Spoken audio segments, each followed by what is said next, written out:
ಏನ್ ನೋಡ್ತಾ ಇದ್ದೀರಾ? ರೋಸ್ಟಿಂಗ್ ಅಂತನಾ? ಇಲ್ಲಪ್ಪ, ರೋಸ್ಟಿಂಗ್ ಅಲ್ಲ, ಹೊಸ ರೆಸಿಪಿ ಅಲ್ಲ, ತಮಾಷೆ ಅಲ್ಲ. ತುಂಬಾ ಸೀರಿಯಸ್ ಆಗಿರುವಂತಹ ಒಂದು ವಿಷಯವನ್ನ ಇವತ್ತು ಹೇಳಲಿಕ್ಕೆ ಬಂದಿದ್ದೇನೆ. ವಿಡಿಯೋನ ಪೂರ್ತಿಯಾಗಿ ನೋಡಿ, ಎಲ್ಲೂ ಸ್ಕಿಪ್ ಮಾಡಬೇಡಿ.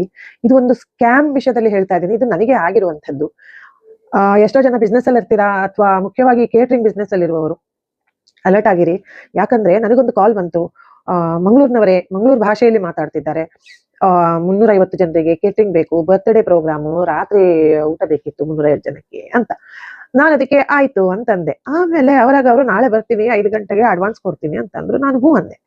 ಒಂದು ದೊಡ್ಡದೊಂದು ನಾನ್ ವೆಜ್ ಐಟಮ್ದು ಲಿಸ್ಟೇ ಕೊಟ್ಟಿದ್ರು. ಅದರಲ್ಲಿ ಸಿಕ್ಕಾಪಟ್ಟೆ ಕಾಸ್ಟ್ಲಿ ಮೀನು, ಅದು ಇದು ಚಿಕನ್ ಐಟಮು ಎಲ್ಲಾನು ಇತ್ತು. ನನಗೆ ಫಸ್ಟ್‌ಗೆ ಡೌಟ್ ಬರ್ಲಿಲ್ಲ. ಆಮೇಲೆ ಮಾರನೇ ದಿನ ನಾನೇನೋ ಕೇಳಲಿಕ್ಕಿತ್ತು ಇವರಿಗೆ. ಸೊ ಇವರು ಫೋನ್ ಮಾಡಿದ್ರೆ, ಇವರ ಫೋನ್ ಸ್ವಿಚ್ ಆಫ್ ಇದೆ. ಮೇನ್ ಆಗಿ ಯಾವ ನಂಬರಿಂದ ಕಾಲ್ ಮಾಡಿದ್ದಾರೆ ಆ ಫೋನ್ ಸ್ವಿಚ್ ಆಫ್ ಇದೆ. ಆ ನಂಬರ್ ಟ್ರೂ ಕಾಲರ್ ಅಲ್ಲಿ ಕಾಣ್ತಾ ಇಲ್ಲ. ಎರಡನೇದು ವಾಟ್ಸ್ಆಪ್ ಮೆಸೇಜ್ ಮಾಡಿದ್ರು. ಆ ವಾಟ್ಸ್ಆಪ್ ಮಾಡಿದ ನಂಬರಿಗೆ ಕಾಲ್ ಮಾಡಿದ್ರೆ ಅದು ಸ್ವಿಚ್ ಆಫ್. ಡೇಟಾ ಆನ್ ಇದೆ. ನಾನು ವಾಟ್ಸ್ಆಪ್ ಕಾಲ್ ಮಾಡಿ ಮಾತಾಡಿದೆ. ಅದಕ್ಕೆ ಅವ್ರು ಹೇಳಿದ್ರು, ನಾನು ಇವತ್ತು ಬೆಳಗಾವಿಗೆ ಹೋಗ್ತಾ ಇದ್ದೇನೆ, ಬಂದ ಮೇಲೆ ಅಡ್ವಾನ್ಸ್ ಕೊಡ್ತೇನೆ ಅಂತ. ನಾನು ಹ್ಞೂ ಅಂದೆ. ನಾನು ಫಾಲೋ ಅಪ್ ಮಾಡ್ಲಿಕ್ಕೆ ಹೋಗ್ಲಿಲ್ಲ. ಆದ್ರೆ ಮಾರನೇ ದಿನ ನನಗೆ ಮತ್ತೆ ಮೆಸೇಜ್ ಬಂತು ಬೇರೆ ನಂಬರಿಂದ.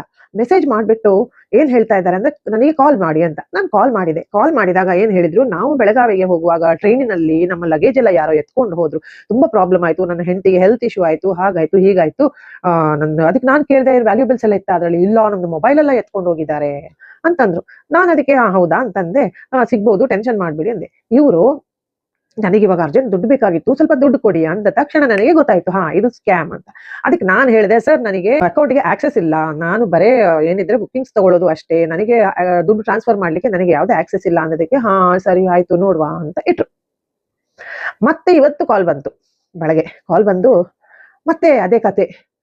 ಹಾಗಾಯ್ತು ಹೀಗಾಯ್ತು, ನಾನು ನಾಳೆ ಬರ್ತೀನಿ, ನಾಳೆ ನಿಮ್ಗೆ ಅಡ್ವಾನ್ಸ್ ಕೊಡ್ತೀನಿ. ಹ್ಞೂ ಅಂದೆ. ಹ್ಞೂ ಅಂದೆ. ನನಗೆ ಎಕ್ಸ್‌ಪೆಕ್ಟೇಷನ್ ಇತ್ತು, ಈ ಸರ್ತಿನೂ ದುಡ್ಡು ಕೇಳ್ತಾರೆ ಇವರು ಅಂತ.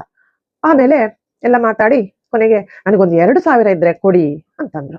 ಅದಕ್ಕೆ ನಾನಂದೆ, ಸರ್ ನಾನು ನಿಮ್ಗೆ ನೆನ್ನೆನೇ ಹೇಳಿದ್ದೀನಿ, ನನಗೆ ಅಕೌಂಟ್‌ಗೆ ಆಕ್ಸೆಸ್ ಇಲ್ಲ. ಹಾಗಾಗಿ ನಾನು ಎಲ್ಲಾ ದುಡ್ಡು ಕಾಸಿನ ವ್ಯವಹಾರ ಇದೆ, ನನ್ನ ಮಕ್ಳು ನೋಡ್ಕೊಳ್ಳೋದು. ನನ್ಗೆ ಏನ್ ಟ್ರಾನ್ಸ್‌ಫರ್ ಮಾಡಕ್ಕೂ ಆಗಲ್ಲ. ಅಲ್ಲ ನಿಮ್ಮ ಫ್ರೆಂಡ್ಸ್ ಹತ್ರ ಹೇಳಿ. ಅದಕ್ಕೆ ನಾನಂದೆ, ನಿಮ್ಗೆ ನಿಮ್ಮವರು ಅಂತ ಯಾರು ಇಲ್ವಾ? ನಾನ್ ಯಾಕೆ ಕೊಡ್ಬೇಕು ಅಂದಿದ್ದಕ್ಕೆ, ಇಲ್ಲ ನಂದು ಫೋನ್ ಎಲ್ಲ ಕಳೆದು ಹೋಗಿದೆಯಲ್ಲ, ಹಾಗಾಗಿ ನನ್ನ ಫೋನಲ್ಲಿ ಯಾವುದೇ ತರದ ಕಾಂಟ್ಯಾಕ್ಟ್ಸ್ ಇಲ್ಲ ಅಂತ ಹೇಳಿದ್ರು. ಅದಕ್ಕೆ ನಾನಂದೆ, ಹೌದಾ, ನನ್ನ ಹತ್ರ ಇಲ್ಲ ಅಂದಕ್ಕೆ, ಸರಿ ಆಯ್ತು ಹೋಗಿ ಅಂತ ಸಡನ್ ಆಗಿ ರೂಡ್ ಆದ್ರು. ಆಮೇಲೆ ವಾಟ್ಸ್ಆಪ್ ಮೆಸೇಜ್ ಬಂತು, ನಿಮ್ದು ನಮಗೆ ಬೇಡ, ಕೇಟರಿಂಗ್ ನಾವು ಬೇರೆ ನೋಡ್ತೀವಿ ಅಂತ. ನಾನು ಓಕೆ ಅಂತ ಅಂದೆ. ಇಷ್ಟಕ್ಕೆ ವಿಷಯ ಮುಗೀತು.